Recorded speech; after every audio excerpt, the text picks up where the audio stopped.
Hi guys, నేను మీ ఆంధ్ర అమ్మాయిని. ఈరోజు మా తమ్ముడు వెరైటీగా ఆమ్లెట్ వేస్తానని కిచెన్లోకి వచ్చి ప్రయోగం అయితే చేస్తున్నాడు. ఇంకా వాడు ఎలా చేశాడో ఒకసారి అయితే చూసేయండి. ఫస్ట్ అయితే ఆనియన్స్, టమాటోస్, పచ్చిమిర్చి, కొత్తిమీర, పుదీనా చిన్న చిన్న ముక్కలుగా కట్ చేసుకొని ఒక గిన్నెలోకి అయితే వేసుకున్నాడు. ఇంకా వేసిన తర్వాత దానిలోకి చికెన్ మసాలా అండ్ ధనియాల పొడి కూడా వేశాడు. అరే ఏంద్ర తినడానికి పడటానికి రా అంటే అక్క బాగుంటుంది అక్క అనేసి వేశాడు. ఎందుకంటే నేను ఎప్పుడు చూడలేదనమాట. ఇంకా కారం కూడా వేసేసుకొని మిక్స్ చేసేసి నాకు 4 గుడ్లు అయితే పలగొట్టి వేసేసాడు. ఇంకా మిక్స్ అయిన తర్వాత ఫస్ట్లో ఉప్పు వేయడం మర్చిపోయాడు. ఇప్పుడు గుర్తుకొచ్చి ఇంక ఉప్పు అయితే వేసాడు.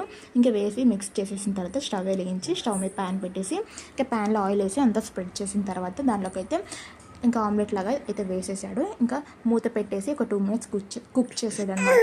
ఇంకా కుక్ అయిన తర్వాత మూత తీస్తే అది ఫ్లఫీగా చాలా బాగా వచ్చింది అసలు.